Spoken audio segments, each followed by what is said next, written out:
Hey Curtis, how are you? Good morning, how are you? I'm good. Since there's a lot of faces in this room that you may not have met in the past, I suggested maybe we start by having people introduce themselves to you. I appreciate it. Okay? You know who I am. Yes. So why don't we go this way? I know Kristen, who you she want? is. Thank you, I Pat. know who she is. Ian Jones. Lori Hudson. Adam Reed, Parks and Rec. Okay. Kenny Shelby, Parks and Rec. Michael Rose, Parks and Recreation Director. Okay, West Marina, Public Works Director. heard a lot about you. Jamie Higdon, Public Works Manager.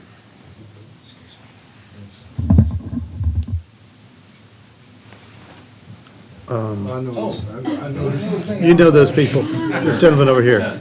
Tim Day with Natural Resources Management. Okay. Paulette Stallworth, Human Resources. Yes, ma'am.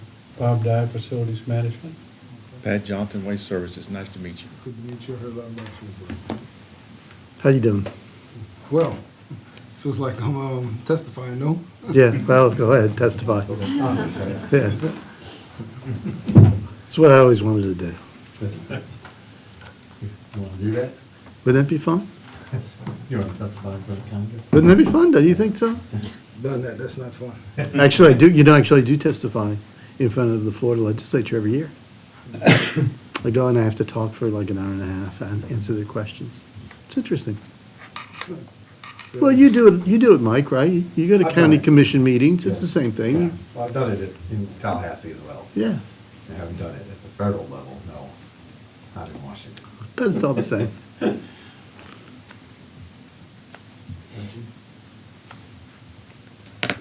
So where'd the sign-in sheet go?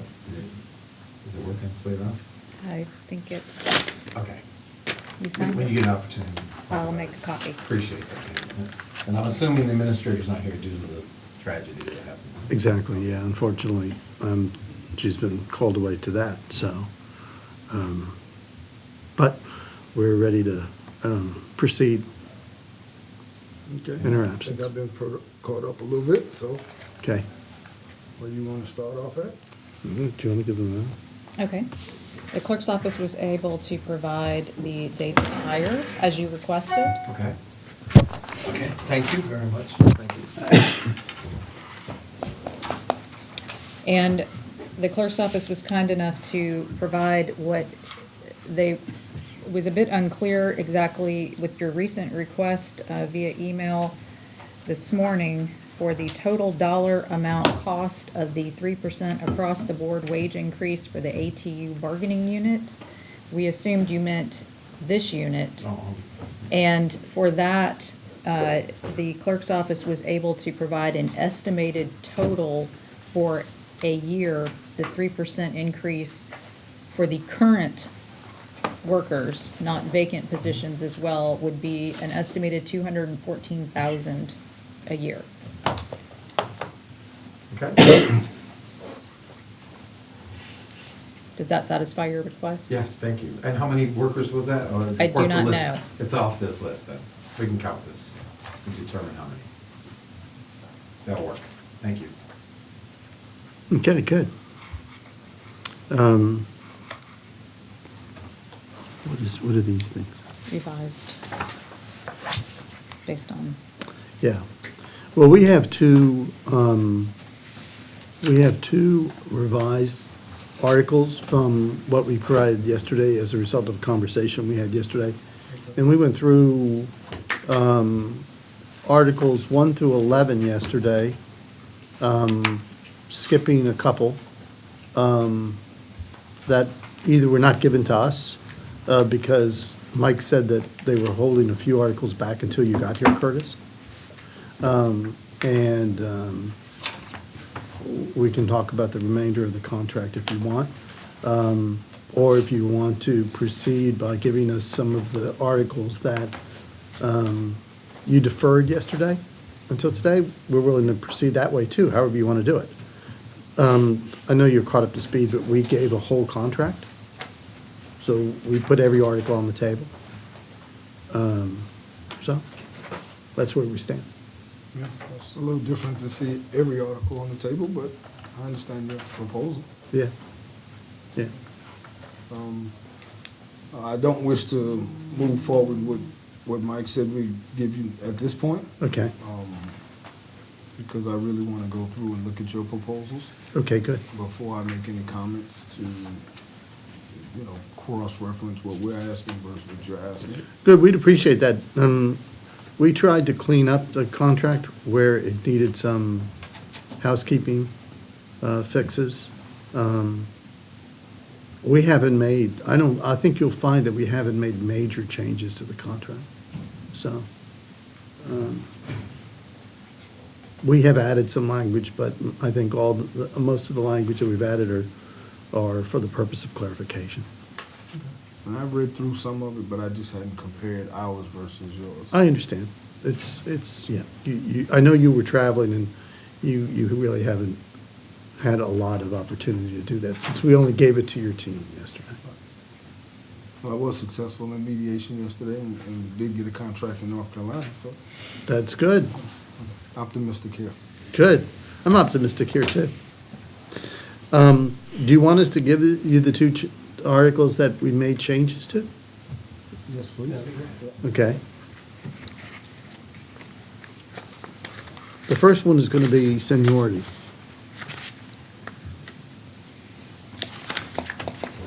Thank you.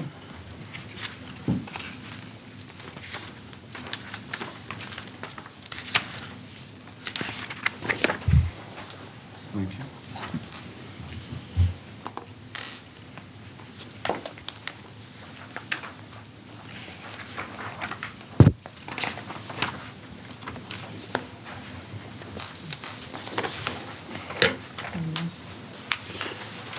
So, Mike, I guess I'm going to reiterate what we said yesterday about Article 7. We found out yesterday, after we had drafted our original article, which was really based on the contract, I think, that we had before, that in practice, we're a little more, what the word would be, about lenient about seniority, so that somebody who leaves our employment doesn't automatically lose their seniority. We have to basically give people a year grace period to come back, and still capture the seniority that they had gained before they left. So we wanted to revise the collective bargaining agreement to come in line with our practice. And I don't know how you feel about it, but I guess if I was in someone's position and I had the ability to come back and still keep my seniority, I would think that would be a good thing. Excluding the time that they were gone. Excluding the time they're gone. Yeah. Okay. Okay. And then we have,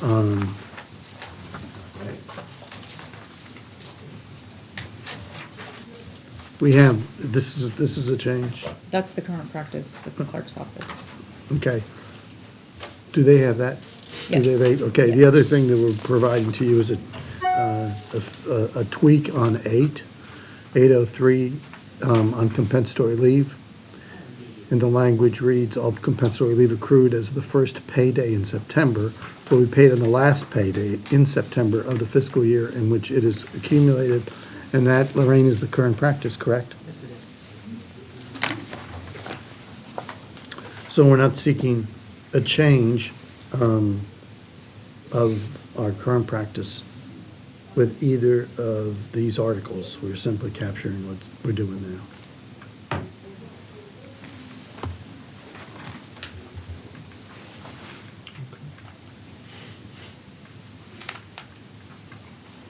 So we'll respond after our first caucus. Okay. We'll respond to it.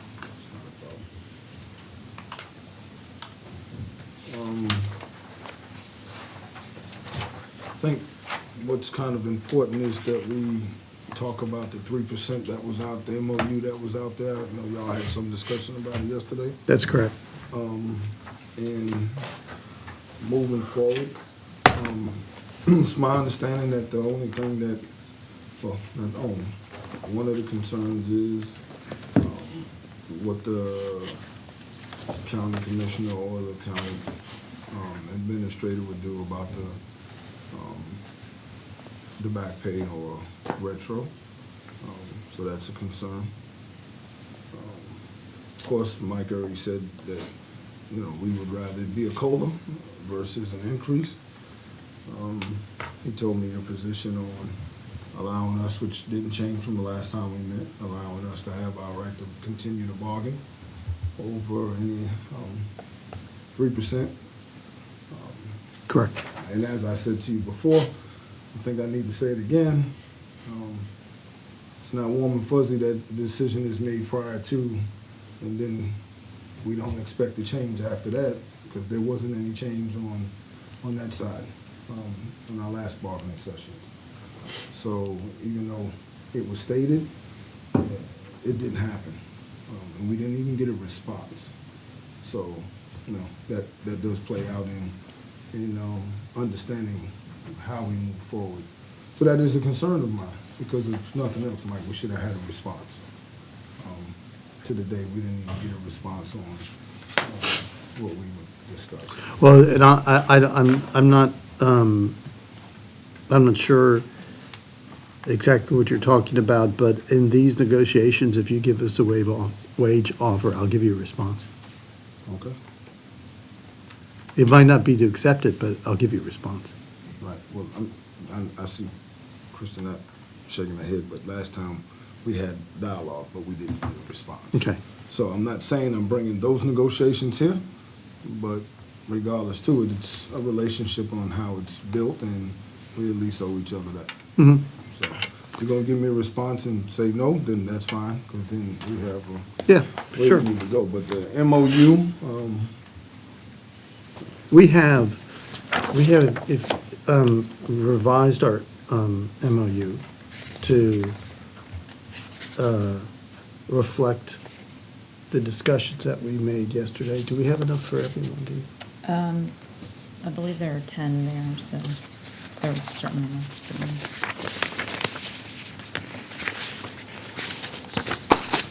Here's 5 for you and your team, Curtis. I'll let you look onto this. You can share. And hold on to that in case we sign it. So, yesterday, to again, reiterate what we talked about yesterday, Mike asked us 4 questions, doing this from memory. The first question was,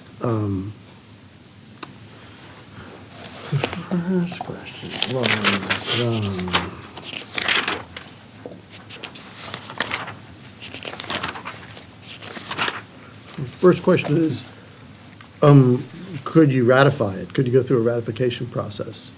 And our response was, if that's what you feel the need to do, then you can do that. That's your business.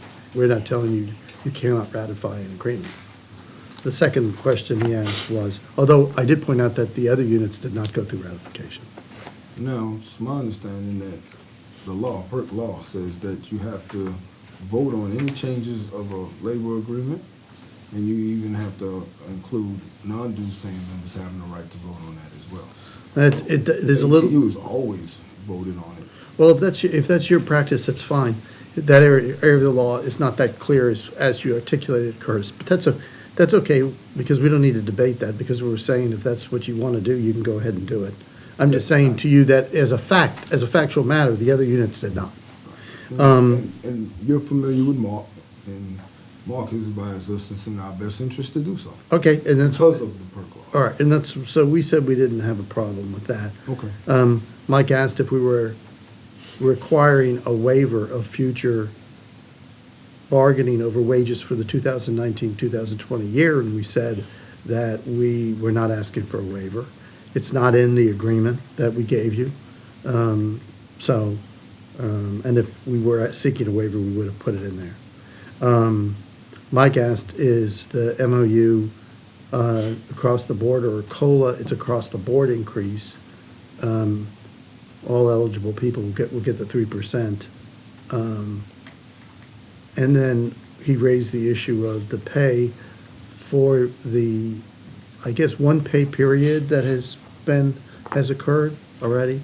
And we told him that we do not have authorization or direction to agree to retro pay, but if you wanted to proceed with the 3%, in the next available pay period, that we could load that up, we would do that, and then we would keep the issue of whether there's retroactive pay or not alive, and continue to talk about that and resolve it. And we would go back to our clients and get direction as to how we would proceed with that.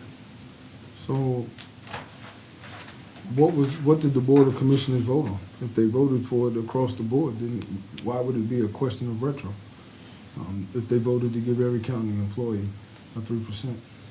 If we accept it, it shouldn't be, but Kirsten It says has, she is the client. Sorry, Amber Alert. it,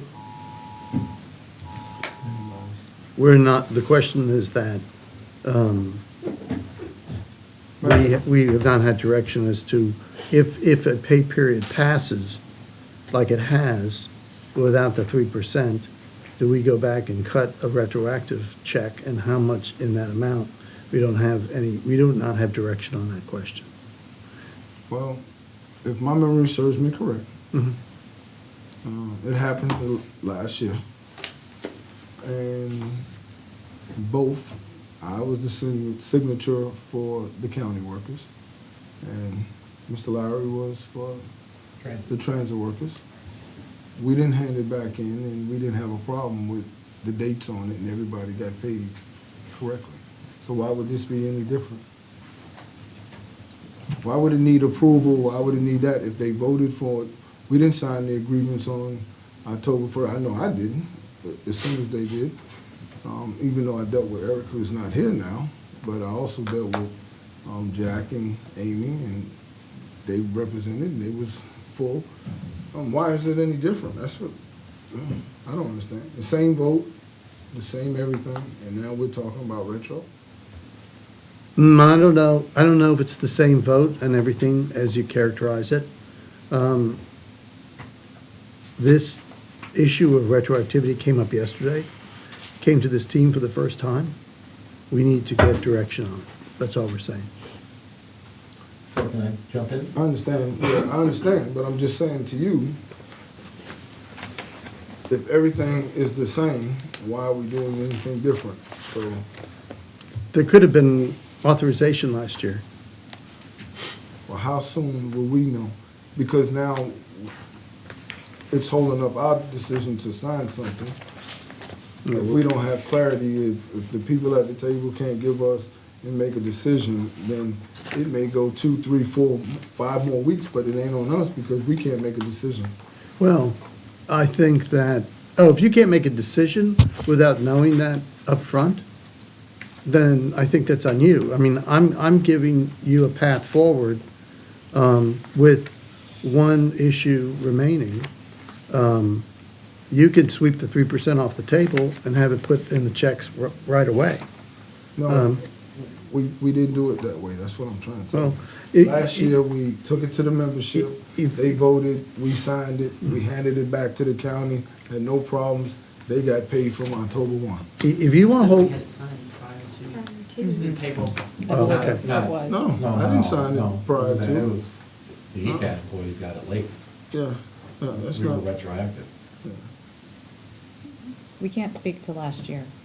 We only know So- what's been discussed for this year. If I could ask a question. Sure. Yesterday, I think Kristen said that September 23rd was the date that it was approved by the county commissioners. And I'm assuming that was the budget meeting? It was the final budget Final meeting. budget That's meeting? correct. I didn't, it was very lengthy to listen to it all, so I was trying to find a spot where maybe they actually had a conversation. I didn't see that, so I'm assuming that, or at least I didn't hear that. Maybe you could direct me to where it was discussed in that meeting. Or was it just in the budget and it had been discussed before and added in the budget, so it was just when they made the overall approval that it was passed? I was looking for a period of where they had a discussion of the commissioners actually discussing the actual 3% in a public forum. I was looking for that. I do not recall. Okay. Okay. That's part of what our concern is, of what was actually, the comments made directly from the commissioners about the pay and how they anticipate it being paid out. You're telling us that you don't have the authority for retroactive pay, we were listening to see if they had said clearly that it was effective October, first pay period in October or whatever they were gonna, we were looking to hear that in a public forum. So we're curious if it was prior to the September 23rd in a different meeting. So we're wondering if you can help us out and find out when it actually was discussed by the commissioners. We could do that, and, you know, but I do think that when, for whatever reason, in this case, I guess you had questions and a counter proposal, and you had some process questions that the other units didn't have, then what resulted is something that I think was unforeseen by the county, which is that we went through a pay period without that being signed or ratified, and then we dropped a pay period. And we're not saying that we're not going to cover that pay period. We're just saying that was an event that was unforeseen by us going into this process and wasn't experienced with the other units. And so we're going to have to go back and clarify that. It's spending money. That was allocated directly for that. Well, it's still spending money. There's money and administrative costs and a lot of things that go into a retroactive action. Okay, so can we get an answer to that today? No, can't get an answer for that today. We're gonna have to advise, speak with our elected officials, and we can't just do that on the fly. But we're telling you, that you can have the 3% put in the next available paycheck, if you sign this agreement. And I've already said that, you know, legally, we've been advised to continue to do what we've been doing, which is allowing the members and the non-members of the county to vote. And we can do that as soon as possible, we will. And then we will be able to move forward. We don't have a problem with it. However, we need to know about what would happen. And, you know, we say retro, but Well, that's your both choice. sides need to know. But there's a significant change from the memorandum of today and the original one. So could you explain to me what the changes are? I think the only change is that you advised us yesterday that you wanted to have a retroactive, not a retroactive, you said a ratification vote, and you didn't, so this wasn't going to go into effect until it was ratified. So we reflect that.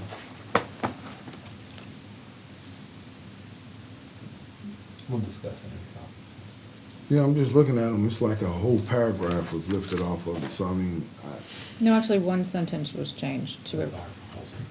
oh, this is ours. Okay. Yes. So I stand corrected. Thank you. So the previous version stated that it would be effective October 5th, which coincided with that pay period, Right, the first pay period of the fiscal year. right. I understand. Okay. Thank you. Okay. So I understand where we're at on both sides. Okay, good. Thank you.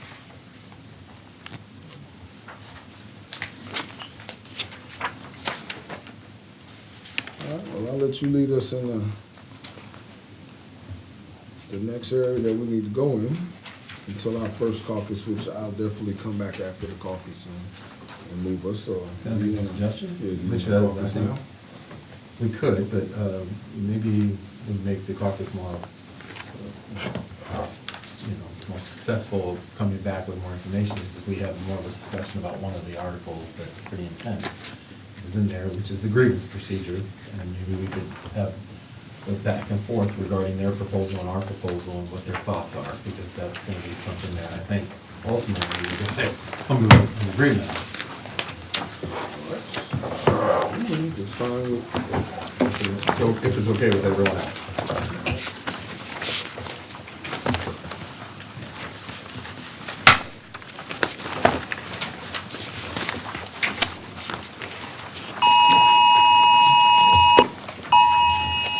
Remember it worked.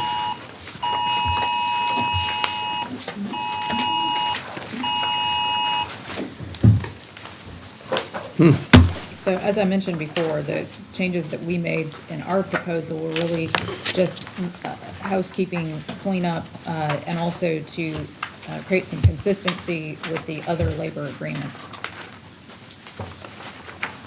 Other labor agreements, other, under the county.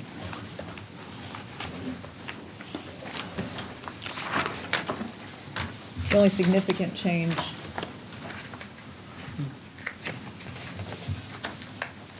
significant change that I recall was making the oral discussion informal meeting a mandatory part of the grievance process before taking the first step as part of the formal process.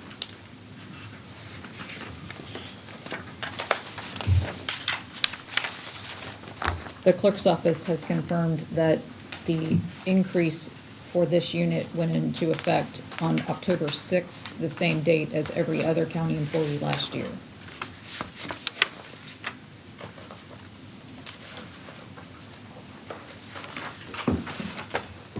Thank you. and you said that was for last year, Yes, and it was October 6th. correct.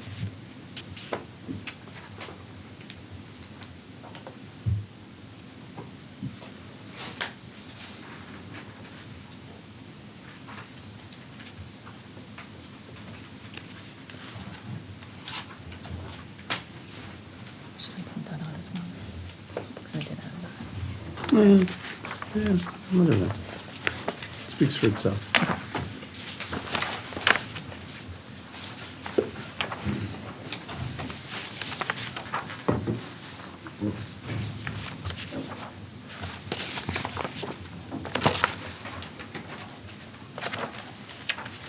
So as far as the grievance process under 501, you know, we have a concern about being able to file grievances for specific policies or procedures or whatever the write-up may be. Whatever you discipline a worker for, we feel that we should have the right to grieve. Well, there is in our proposal a Article 6, which is discipline. And it allows for disciplinary actions to be grieved. And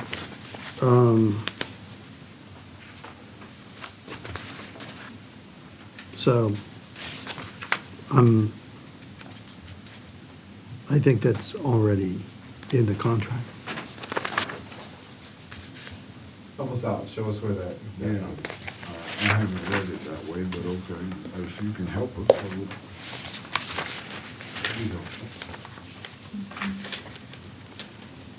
Is this in the existing contract or just in your proposal? I think it's in both. Okay.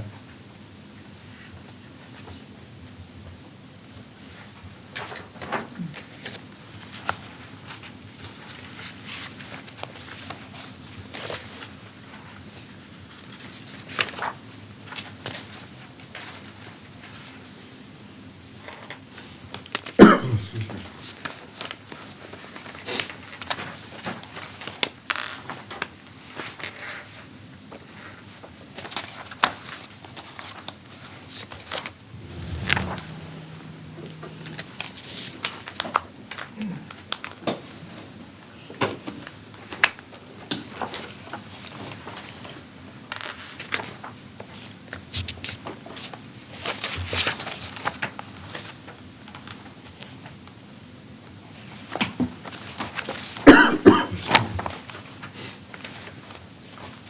Look on our page 16, 6.04, and see if that works.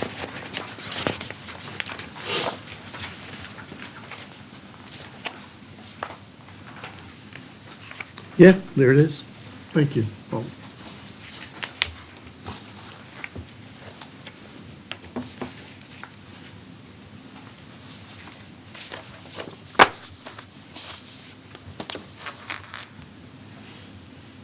A and B.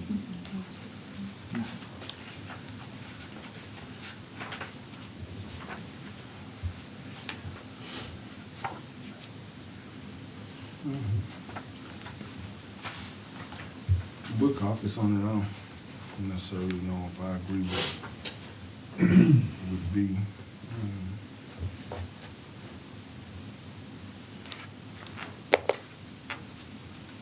Well, when someone's in a probationary period, they have no, Right, but it doesn't specify just, so A says whatever's in the grievance process, and that's our concern. And B says that as long as you're in a probationary period, that you automatically don't. So it's not clear. It doesn't specify. So, well, if you think that the current contract language does not allow an employee to grieve a disciplinary action after they've achieved permanent status, that's interesting news to us, because maybe then maybe we're processing grievances under the contract that we don't have to. so I don't know if you're familiar with all of the processes. There's a lot of things that have changed here lately in responses to grievances and how they've been applied, received, what's valid, what's not valid. Discipline? Yeah. Could you explain? I'm not aware of I that. will give examples. I don't have them in front of me right now, but I've been here 2 years, and I will give those examples. Okay, that would be helpful. Might not do it today, because it'll Oh, take me some okay. time to research, but I can show you the inconsistent practices. I definitely can do that. That's kind of not getting to the point, though. The point that you were making is that the grievance process is not available for people to grieve discipline after they return permanent status. And I think the language that we have put on the table is clear that they can. So that's not that wasn't my concern fully. My concern was that we put in the grievance procedure that it specifies basically what exactly we're saying. We don't believe that every manager reads it or every attorney reads it clearly. And so we have too much dialogue going back and forth over certain things. Have we been denied? I'll show you what we have been on certain scenarios. I'll even show you the communications. So I'm just telling you that that's an area that we'd like to specifically make sure that we put in the grievance procedure. Well, We don't have to debate it. If you No, say no, no, not- if you say yeah. no, it's a little bit unreasonable to me, but if you No. say no, that's your right. Florida statutes calls for every collective bargaining agreement to have a grievance process that ends in binding arbitration in front of a neutral third person for the enforcement of the contract, not enforcement of anything outside of the contract. It's a mechanism to enforce the contract. So that's what we have in our grievance process. It's in compliance with state law. And I think if you went and asked your counsel, he would agree. And that's that's our position. So you're saying that's a minimum of state law. Doesn't mean that we can't negotiate more. Mhm. Is that correct? We're not going to, because we're not going to create an arbitration process for the enforcement of extra contractual issues, because that's not the purpose of the process. And for the record, our counsel doesn't always agree with your counsel says so. Just for the record. Mhm. Right, so Well, I'm just explaining our position. We've had our conversation about this issue with our counsel, both in Washington Yeah. and locally. And just for the record, we don't always agree with your position on what the law is and what PERC is and how it's applied. Just for the record. We don't have to debate it, just for the record. In which he is waiting on a phone call from you to help resolve an issue. And as of this morning, he hasn't heard from you. So we'd appreciate it if you give him a call sometime today. If you don't mind. Maybe today, maybe tomorrow. When- I'm trying to focus on our with our work here today. Not suggesting when you do it, just ask for you to do it. Sure. Is there anything else, Mike, you wanna Well, talk about? I think I was just proud of Under the grievance process, in our proposal, we again, and I heard Mike's point yesterday, which was where we're trying to shorten up the process, and also the language, the existing language doesn't allow for, I mean, it almost implies that they don't have to reply. No, that's not true. If a to response step. is not provided, then you automatically are then allowed to move to the next step. A non-response is a denial. Has there ever not been a response? Is that your concern? It's, I could go back in history and talk about that, but the point that I'm trying to say is that the language implies that a director at their level, or even the administrator, doesn't even have to give a reply, and it forces us to take it all the way up to arbitration without even. Well, I would ask again, has that happened?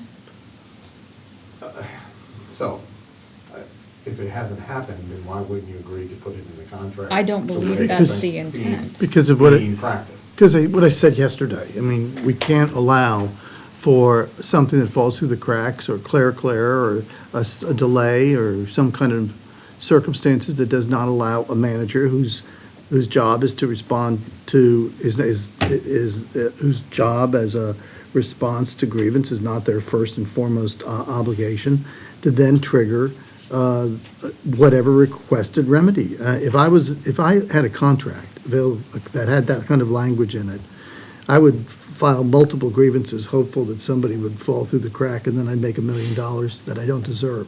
See, that would be, as a lawyer, that would be irresponsible for me to the public trust. So, I use Kirsten. Has that ever happened? That the union just filed multiple grievances just to get responses, frivolous grievances? Has that ever happened? It hasn't happened because we haven't allowed it in the contract.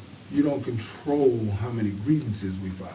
I'm asking, have you ever seen an influx in grievances because we didn't get answers or responses?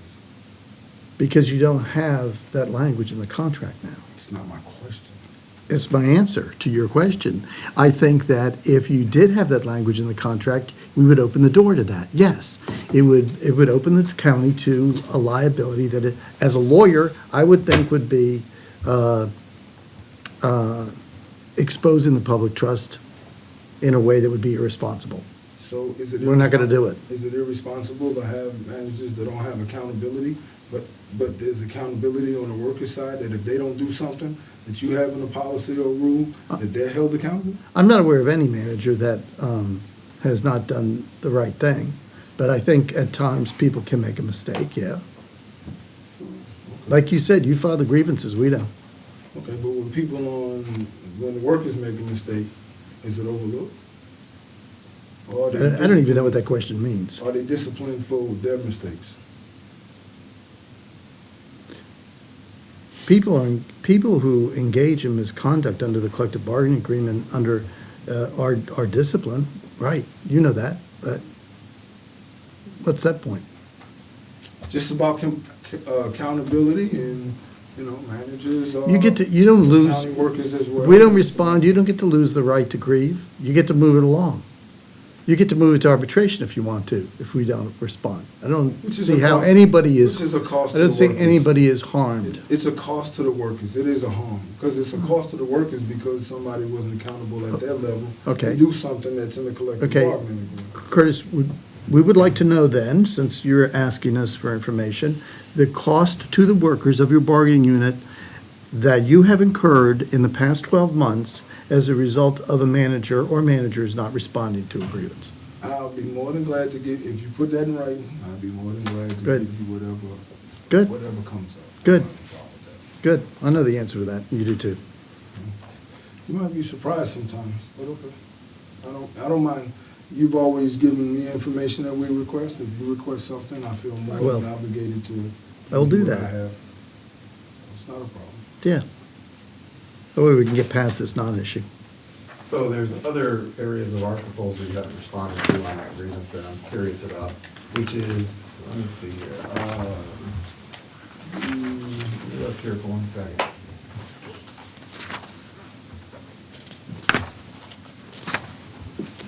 So in the one step, it implies that there, county There's administrator. no implication. I mean, If the there the were- language is intended to be very I- clear.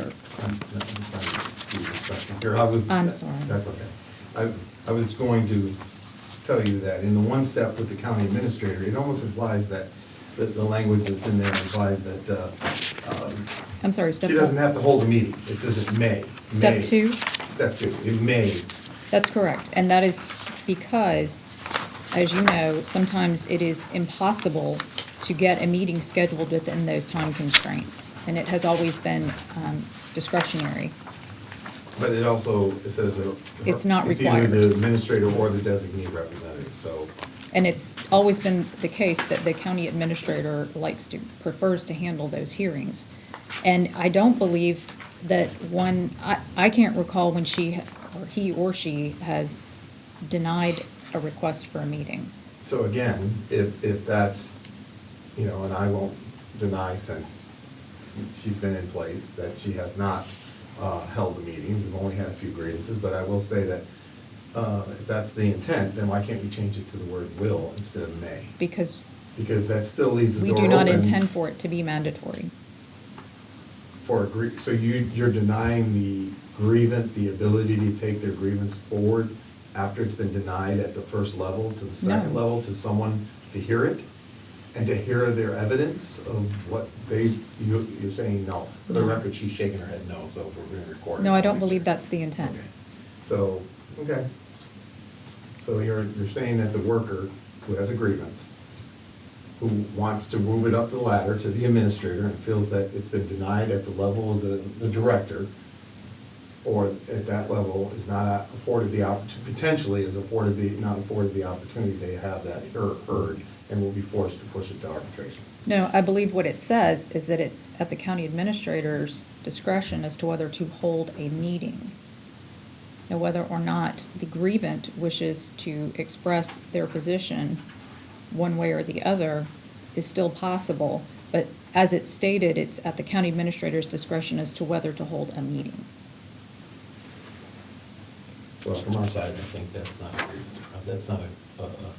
that's not giving the intent of the process. It's, And as I said, I don't believe that a meeting's ever been denied. again, I agree with you, but it also wouldn't, then why would it be that we can't change the language to say will instead of may? Because, as I said, there are times when it's not practical or possible. So there is a potential it could happen. I think there could possibly be. I don't know that I don't believe there ever has been in the past, but yes, potentially. Okay. And that is the same language that's in all of the other labor agreements.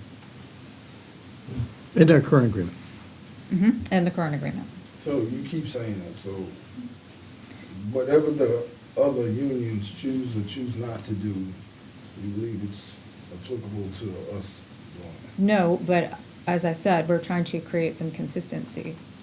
And I think it also reflects that it works, because nobody else is finding a problem. I don't believe that statement is true. I think that's your opinion, not a fact. Well, it's their opinion too, I guess. As long as it's opinion, for the record, it's definitely not fact. Although, I think Mike has already admitted a couple of times that there has been a meeting, so I don't know what Under this the current fact. administrator. You're Doesn't mean talking that a about. potential administrator could read that and say, I don't need to hold a meeting. Is that correct? It means that some administrator might look at a grievance or look at their schedule and say, I can't meet in this time frame, or I don't want to meet on this particular issue because it's frivolous. Yeah, I think so. We can't stop you from filing a grievance. We don't stop you from filing a grievance. We don't stop you at step two. But so you could somebody could file a grievance that's completely inappropriate or frivolous. But I see them all the time. In those instances, maybe an administrator in the future might say, I'm not going to meet on this. But isn't the grievance process to see if it is or is not frivolous and not have an opinion? No, it doesn't, not necessarily with a meeting. I had a grievance the other day where a manager filed a grievance under a collective bargaining agreement for a unit they weren't in. Do we have to have a meeting on that? No. We just write them and say, you're not in the bargaining unit. You're excluded by PERC. We didn't have to have a meeting on that. I don't know the particulars of that, but I don't think that would happen in our circumstance, but I understand what you said. Yeah. I don't think it happened with our unit, for all bargaining unit employees, but, okay. Well, keep in mind, Curtis, as you know, in Florida, a non-member of the ATU in your bargaining unit can file a grievance. Oh, absolutely. Happens all the time, too. So only other question I have before we go into caucus is, we also asked about the change of the dates of how long the process would take. Okay. We didn't get any kind of response Um, of how long the process, because right now this process is very lengthy for a grievance process, in our opinion. As I said, we would like to keep all of the agreements consistent with the same timeframes for the grievance process. So you're saying, you're talking about all the agreements, referring to the firefighters, the paramedics, PBA, ECAT, is what you're referring to? You were Yes. trying- Yes. Okay. The other county employee bargaining units. You'll see it next week, too. So, you're saying that each bargaining unit doesn't have any independence to present our own proposals and our own structure? No, I didn't say that. You know, you're free to propose something different. So I guess I'm asking the question then, is that, so if something's in another bargaining unit contract, that it should be in this contract as well? No, I think, For instance. I think what we're saying is this, Mike, is that in the management and administration of a collective bargaining agreement, you could have managers that have employees in the grievance chain that would be from different units.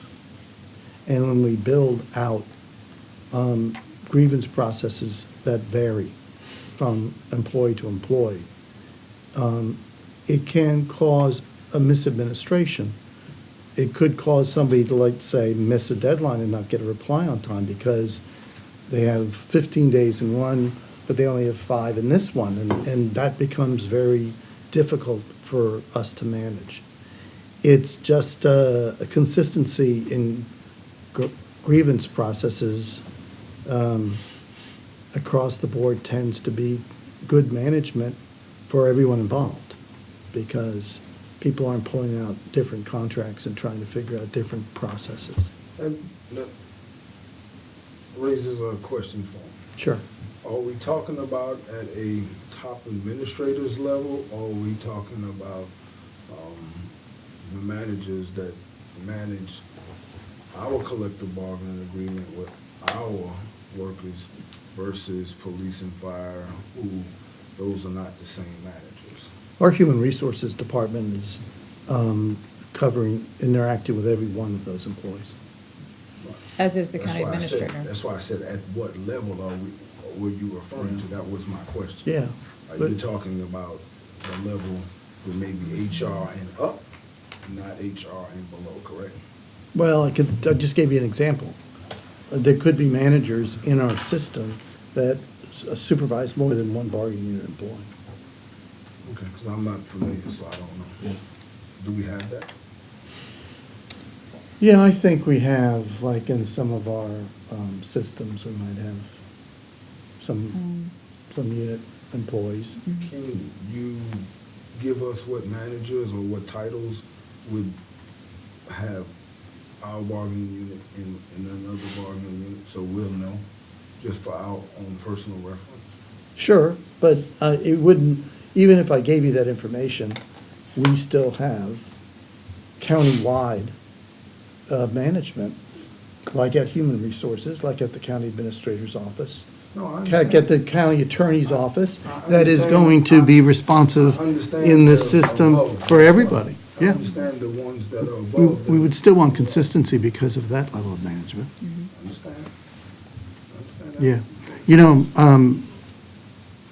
I have 11 contracts that I negotiate for the state of Florida. Police, fire, healthcare workers, operational services workers, attorneys. All of them have the same That was the first. grievance process. Well, and I would also add that the EMTs and paramedics, their unit, and the firefighter unit fall under the same director. So that's an example for you. That's fine. Yeah, And I don't know, I don't work for the Yeah. county, so don't think that the questions are really far out. I really don't know. we're not trying to, we're not trying to make this process more onerous. We want to make it, we just want to streamline it, but we also are just trying to explain why we're seeking consistency. It's not that we're forcing someone else's contract on you. There's an administration of contract issue. And you know, for you to consider something, you have to understand it. Yeah, So sure. that's why I'm asking. No, I appreciate it. Why some people at the table may know, I personally don't. Yeah, I'm with you. I mean, you can't read minds, Curtis. All right, so that's all. I I got want- you. I wish it could. One last thing, is, under their proposal, they said that for non-dues paying members, if they took it to arbitration, you took the bond to 5,000? Is that been a change in Florida law? I'm just curious. No, I don't believe that Florida law speaks to that. However, it's been our experience that at the minimum, an arbitration could cost that much or more.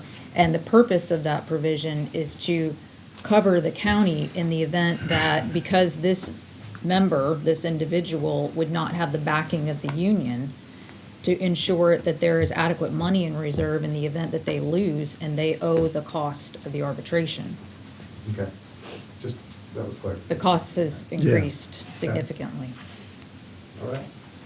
So I do have a question before we leave the grievance process. Good. On, page 11 of yours, Okay. number 8, the second sentence, if the arbitrator requires a transcript of the hearing, the losing party will pay the court reporter's fee to attend the hearing and the cost to produce the arbitrator's transcript. Mhm. Can you help me understand the theory and that? Well, that's an additional cost, just like the arbitrator's fee. And the losing party pays the arbitrator's fee. And sometimes an arbitrator requires that there be a transcript of the hearing for them to reference after the fact. And in that case, it would be a cost that the losing party would pay in addition to the arbitrator's fee. So I understand that, but if a third party requests something, why wouldn't it be understood that it would be mutually, I think reviewing it as part of the cost of the arbitrator. Because some arbitrators require it and some don't. And and you know this, Curtis, when you get those bios from the service Yes. of arbitrators to go about the business of selecting from the panel, most of them say that on it. Some of them will say, we require a transcript. So you could, if you didn't want to pay for it, you could just pick somebody who doesn't require it. oh, I don't disagree with most, moving forward, a lot of them are putting it in there now where they used to not put it in. Yeah, well, maybe so. It used to be, it was pretty rare. Right. They would- Now it's pretty common. And you know, it kind of is unusual to me because it's so easy to record them. Right. And that's why the first sentence was a question. Yeah. If it's recorded, then they can always go back, and then a lot of them, as you know, like to take their own notes and not pay attention to Yeah. what somebody else, because they write the points that are different. But I understand what your reasoning. Okay, I good. just wanted to understand. Yeah. All right, anybody else has any other questions? Well, I was just still back, I guess, with the grievance process with policies, though. I'm still, I guess I'm trying to get a clearer understanding, like the union's part, like the policy isn't being, Well, a grievance process is contained in the contract to enforce the contract. It doesn't pull in other documents, other sources into this agreement. It shouldn't. It does maybe once, and maybe there's exceptions to it because we reference or by reference, we bring in a particular law. But and when we negotiate these contracts, we negotiate them very carefully because we know that they may end up before an arbitrator someday who's going to be interpreting this language. Both Mike and Curtis have that in mind, and we have that in mind. That doesn't apply to all the policies of the county. They're not drafted for the purposes of being arbitrated. They're not drafted as the purpose of being a contract under the collective bargaining law.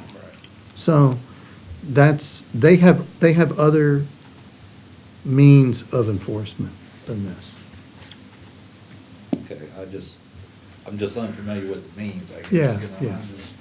I'm just, No, To get it straight. I appreciate the question.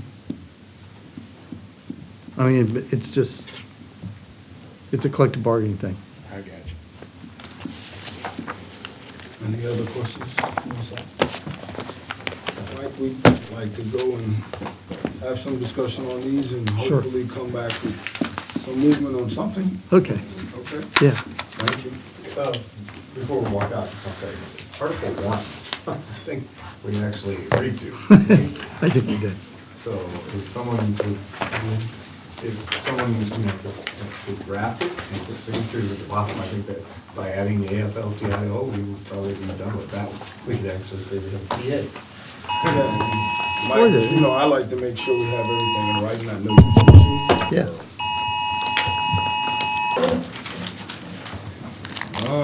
You're making it tough on me, Mike, but we're okay. Okay. We have a few things. I'll save the best for last.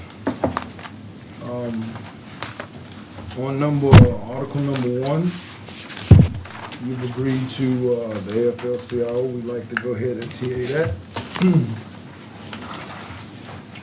On Article number 9, we'd like to keep the current contract language, and you withdraw yours, we withdraw ours, and keep the current contract so we can move on this, and TA that, if y'all consider that. Article 11, we'd like to keep the current contract language. So we're asking you to remove that. This is a labor agreement. If it's in the law, if it's the law, it's the law. It doesn't need to be in a labor agreement. So that's our position. And so we can TA that. Article 13, reduction in force. We're ready to TA that. Article 20. Go ahead, Mike, go ahead. No, I want to make sure. 13 is, let me just double check something. There's a reduction of workforce in the calendar, 14 calendar days, which Let me just double check. Let's see what they. Yeah, oh yeah. Changing the calendar, yes. Okay. Article 22.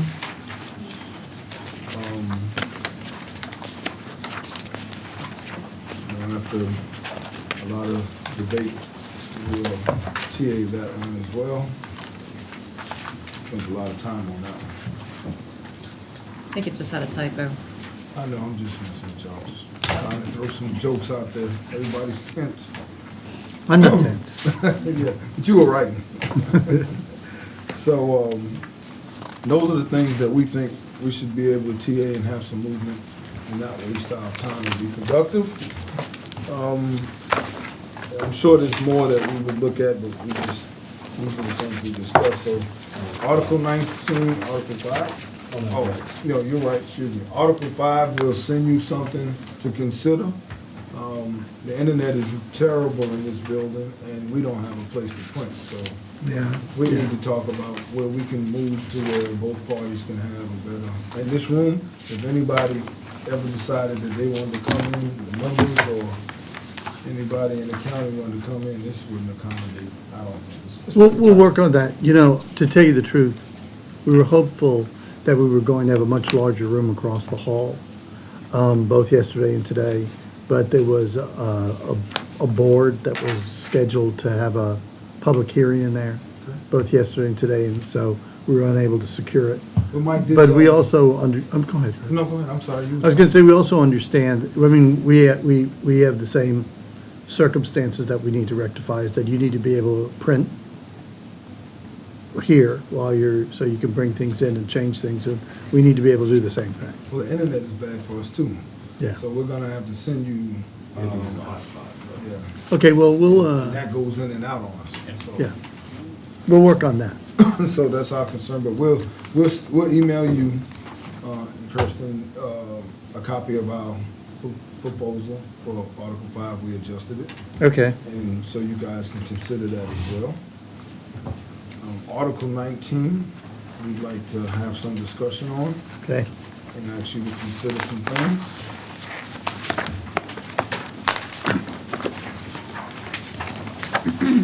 And explain some stuff. We have a concern about why would we have a 60-day, I mean, the 6-month probation period? Seems awfully long, and you scratched out 1803, and why that's a problem. Because I've been getting those updates now. Unless y'all gonna allow us to go in for a period of time into orientation, that information is needed. How do we know who's coming in the bargaining unit? Things of that nature. But we want to have some dialogue. Okay. And hopefully resolve this one and sign off on this one too.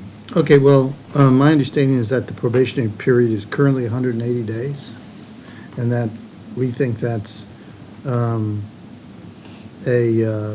period of time that is necessary for someone to settle into a job, particularly as people maybe are working up into into something they're not used to, or need some on-the-job training, and they need and we need that period of time to be able to come to a conclusion as to whether or not they're going to be able to do the job or not.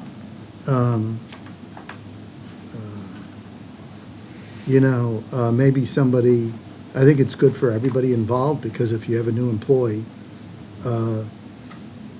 and maybe it takes them a couple of months to even acclimate themselves to the job, to the workforce, to their coworkers. Some people catch on to their environment faster than others. Some are challenged by it, and it takes a while to settle in. But, we don't want to get at 90 days and say, we got to pull the trigger on this person because they're not showing promise. But maybe if we give them the 180 days, we'd feel comfortable. That's not too long, not too short. So that's why we have 180 days. And would 802 apply to them, which is them having the ability to file grievances and do things in those 180 days?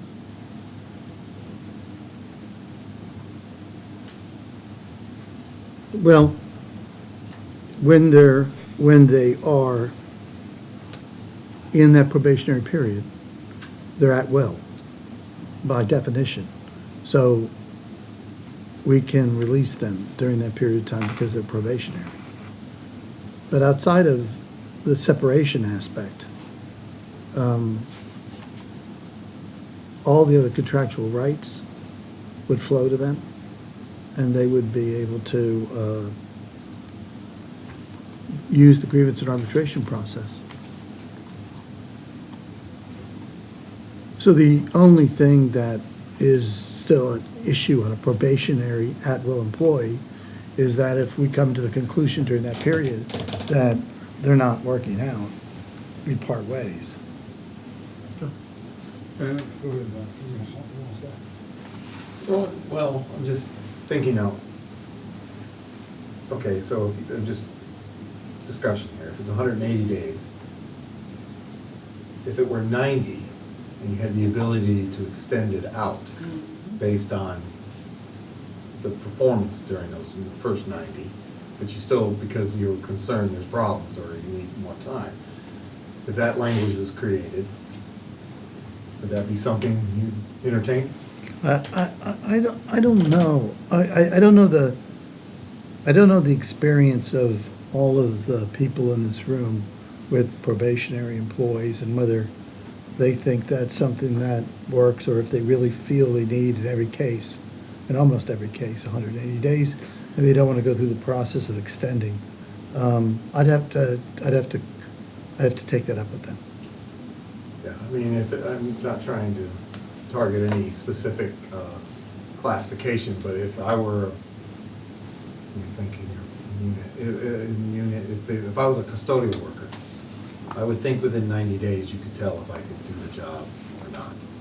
Well, maybe within 90 days, that custodial worker gets sick, gets a really bad flu, and is out for a bunch of days. I wouldn't disagree with that. And then, Need to when extend. somebody wonders, is this person going to be the kind of person that's going to be missing time all the time? Or are they just, we caught them in a bad 90-day period of their life? Sometimes people who take jobs are also having other changes going on in their lives.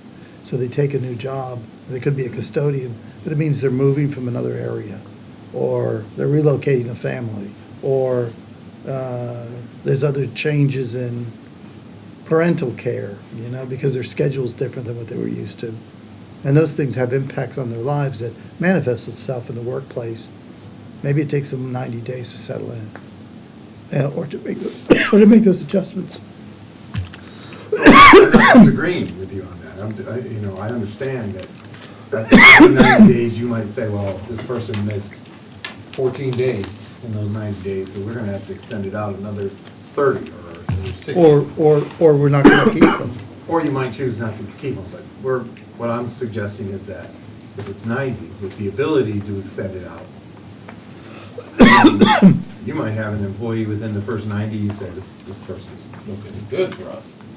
And when you want to afford them the rights of the full collective bargaining agreement and the ability to, not saying that they will file agreements, but that is part of that process, to give them that option? I don't know.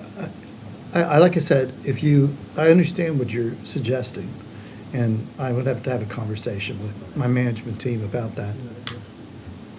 The trend has been to longer probationary periods than 180 days than shorter, but, I just wanna ask, anybody else that has 6 months probation? state of Florida's a year. The state of Florida? Oh my goodness, that I don't work for the state. I believe our other union contracts provide for a 6-month probationary period. Leading to that, you made a comment about wanting consistency. Mhm. I don't live or work here.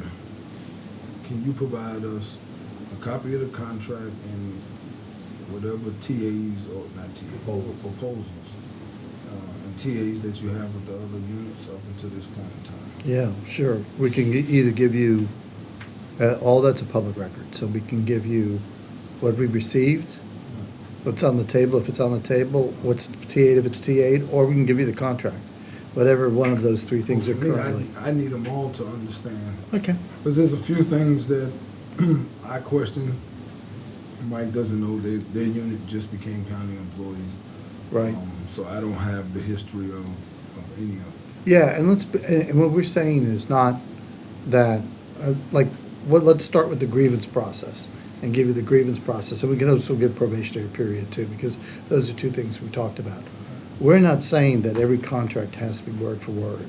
We understand that units have different idiosyncratic aspects that call for.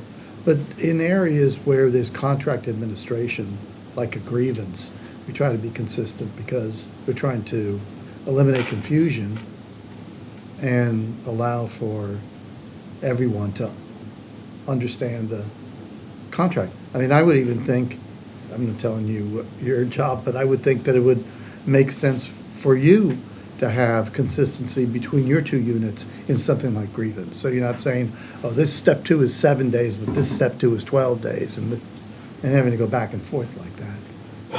Yeah, I'm Figure it out. Till the day comes. until the day comes. So just for clarification, you've obviously been intimately involved in the negotiations regarding the ECAT unit. So I presume you have all of that documentation That's at your correct. fingertips. Yes. So you're asking for the other 3 employee units, which would be the PBA, the IAFF, and the IAEP, and you're requesting the current Contract. contracts. And the proposals and TAs that y'all have already, if you have any. Okay. And that just helps me to understand what's going on. And in what I've only format been are you following- requesting them? Hmm? What format are you requesting them? Whatever's the quickest and best way that you can give it to us. It's no particular format. So electronic, Yeah, that'd be fine. okay. And I will also add that all of the collective bargaining agreements are on the HR webpage, just Well, for then your I- reference. The current ones? Yes. Then I can go get those. You don't have to Okay. give them to me. Either way. Okay. Yeah, that's no On problem. the county website? Mhm. Yeah, then I So can. They've you have to always have an been there. access to get into that? No, you do not. I don't believe so. I don't Do think you? it's accessible To my knowledge, anymore. it's on the county page. But don't worry about it. You have to have an I can send employee. them. We'll- There's we'll- five. I can send But them. I thought they were out there. I did too. Yeah, 'cause Well, if you, We could have tried it, and then if we. you have county employees at the Well- table, but if that's becomes a problem, just let us know For and get him, them. for him to be. I don't. able- I don't Yeah, have yeah, yeah, access yeah. to any. So TAs, any pending proposals, Yes, and the existing contracts. yes, please. Got it. For both 0 to sides, 6. for both sides, meaning from the county and from the union as well, right? Sure, Make sure that's sure. clarified. All that's a public record. So 19, we had some discussion on. Mhm. What about the one where it talks about sending new employees? Why is that an issue? I don't put this in our proposal. Just so- Yeah, I'm just asking them to explain why they want it. It was my understanding that that was not the current practice, and it's not in our other bargaining agreements. I get it. I received it. I've been receiving it. Okay, I for a didn't while. know that. No, I'm just telling you. Yeah. You know, Eric had been sending it to me for a while. I haven't probably received it in the last month or two. If that's, then that, I didn't, that's, must be a function through HR that I was not aware of. Yeah, because Eric was the one sending it to me. How would we know when there's a new bargaining employee? I don't know. That's what I'm saying. He was sending it to me. He sent it to me for at least over a year. Okay. Sometimes it was just one person Mm-hmm. over this department, and it would give their name, the actual job title, or whatever, and the start date. And Mhm. basically, it didn't say much more. And then the, And then, yeah, we gave them ours. right. We confirmed that all the collective bargaining agreements are on the county website. Okay, thank you. What part of the website, where do I, Go to HR. go to HR, and where under the HR site? Well, you go down to labor relations. I mean, it's a little bit of work. It's not, it's right there. You go down to labor relations, then it'll give you all the agreements. You pick which one you want. Okay. So, yeah, that's the one on this. Go ahead, 'cause I don't. So we also, we gave you a 19.03 in ours. We asked regarding the ability for orientation with new hires, and we haven't heard you respond to that. So we were curious, but could you try to respond to that when you come back? What's that?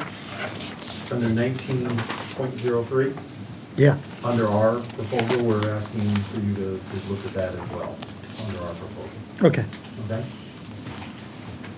Yeah, I think that's something that we probably can close out. And one that we didn't see that would be difficult. At least to have some good discussions around. 17, we'd like to have a discussion around 17. The changes that you want in 17.03.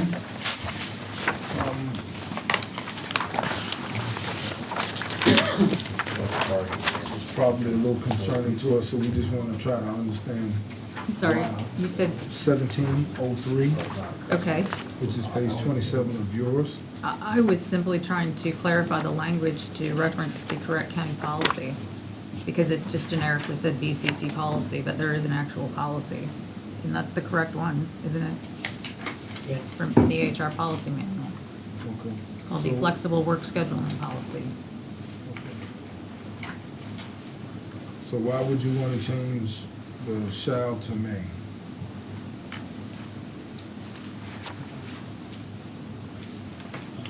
Well, it was always Because it's- subject to the approval of the It's division manager. optional. And it was always subject to the approval of the division manager. Yeah, it needs to be. I understand, just needed to Yeah. ask for clarification. No, that's, we understand.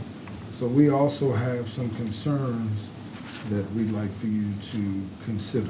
Okay? I'm told that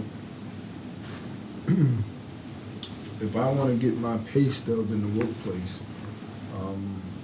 there's not a computer or printer that I can go to and personally pull up my pay stub if I'm paperless. I don't, we had a conversation about that. And right I don't know now, if it's true. right now, in some locations, Mhm. the supervisor is not coming and giving it to me in a envelope or whatever.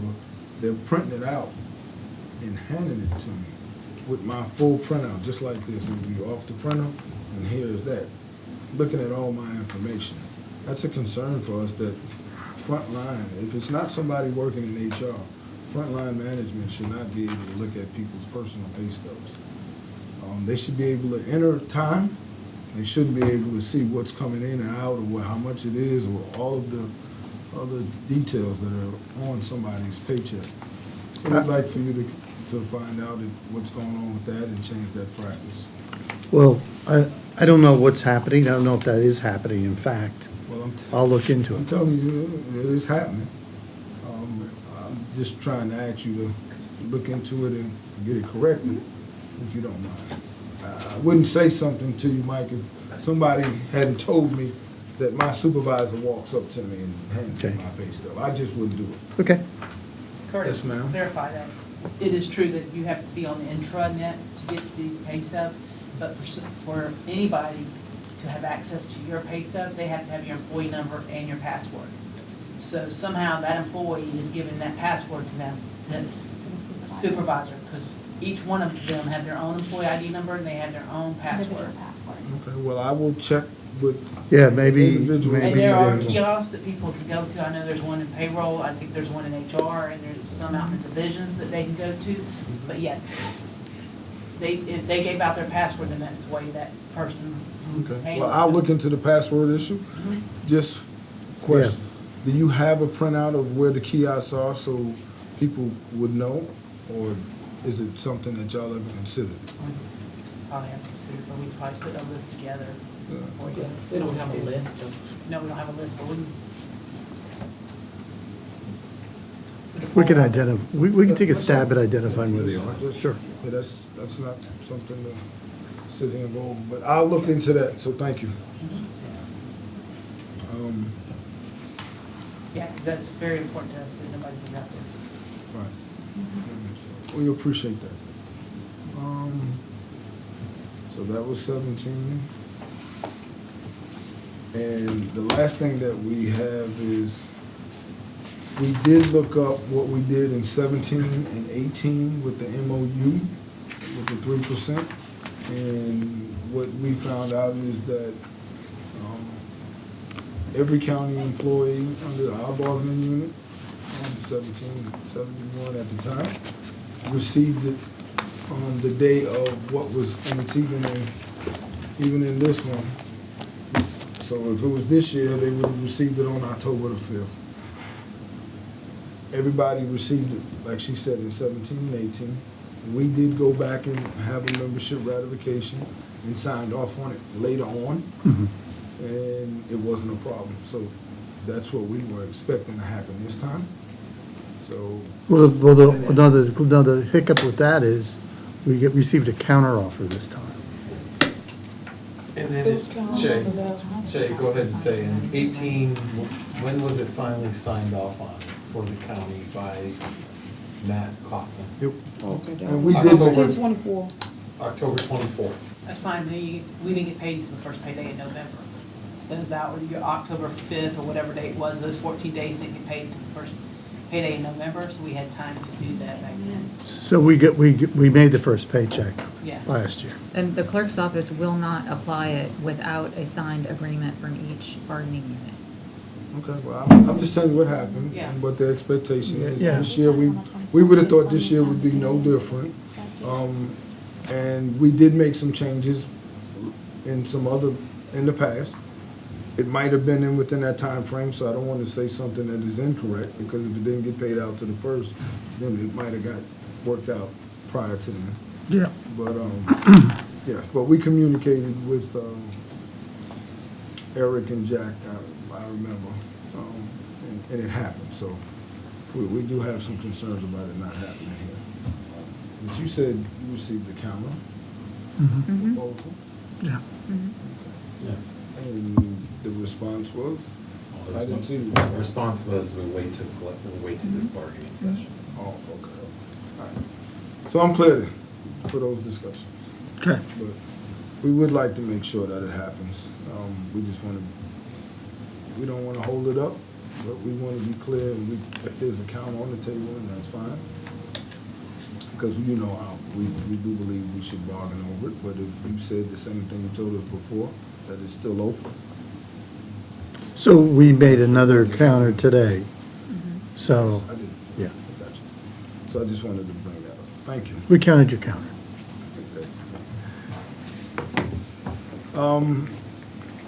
We're talking about the MOU. The last thing we want to talk about for right now is, what's the status of the Evergreen report, and how does that apply into it? Because I did notice in one of your proposals, you scratched out the wage reopener section and all of that. So where does that Evergreen report fall into, and how does it apply? I know it's been asked at the county commissioners' meetings in many Evergreen times. has not been approved by the commissioners. So There's no action on it. Thank you. Was the actual report, what was the cost of that approximately? I don't know that offhand. And if it was paid? The invoice on that? I can't tell you right offhand. So we've felt like we've done a little movement here and gave us some TAs, and we have an ask of some articles from you. So we'd like for you to consider, and caucus and consider some of the things we discussed. Okay. The things that are subject to being agreed upon in TA, since we don't want to spend time going off and doing those, we'll work those up and send them to you. Okay. And then you're going to send us 5 for consideration. We could have a caucus and discuss 19 and 17, Okay. and come get you when we're ready. Well, we just want to go get something, we haven't had anything. Oh, go ahead. So just give us a little while, we can bring it back and just sit in the room and wait for you guys. Good, Okay? good. Thank you.